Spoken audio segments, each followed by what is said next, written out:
వేడి వేడి అన్నంలో చికెన్ కర్రీ కలుపుకొని అలా నిమ్మకాయ పిండుకొని తింటూ ఉంటే హలో ఫుడీస్, ఎప్పుడు చేసుకునే చికెన్ కర్రీ కంటే ఈసారి మా స్టైల్లో సింపుల్గా టేస్టీగా చికెన్ కర్రీ ట్రై చేయండి. ఉల్లిపాయలు పచ్చిమిర్చి వీలైనంత సన్నగా కోసుకుందాం. అదేవిధంగా టమాటా కొత్తిమీర కూడా లైట్గా మరిగిన నూనెలో మనం కట్ చేసి పెట్టుకున్న ఉల్లిపాయలు పచ్చిమిర్చి యాడ్ చేసుకుందాం. మాడిపోకుండా అలా ఇలా తిప్పుకొని ఒక టీ స్పూన్ పసుపు, 2 స్పూన్ల అల్లం వెల్లుల్లిపాయ పేస్ట్ కలుపుకుందాం.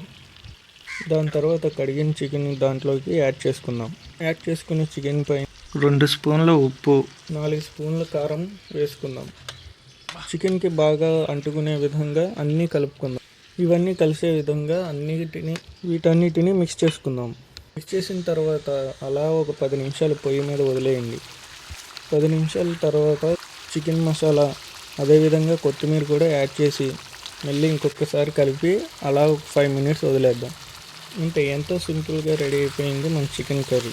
ఒకసారి మీరు కూడా ట్రై చేసి మా రెసిపీ నచ్చినట్లయితే ఖచ్చితంగా కామెంట్ చేయండి. మరిన్ని ఈజీ రెసిపీస్ కోసం లైక్ చేయండి, షేర్ చేయండి, సబ్స్క్రైబ్ చేయడం మర్చిపోకండి. ప్లీజ్ సపోర్ట్ చొరవపేట పల్లె రుచులు. అలాగే మా ఛానల్లో ఉన్న వీడియోస్ ఒకసారి చూడండి. మరొక వీడియోలో మళ్ళీ కలుసుకుందాం.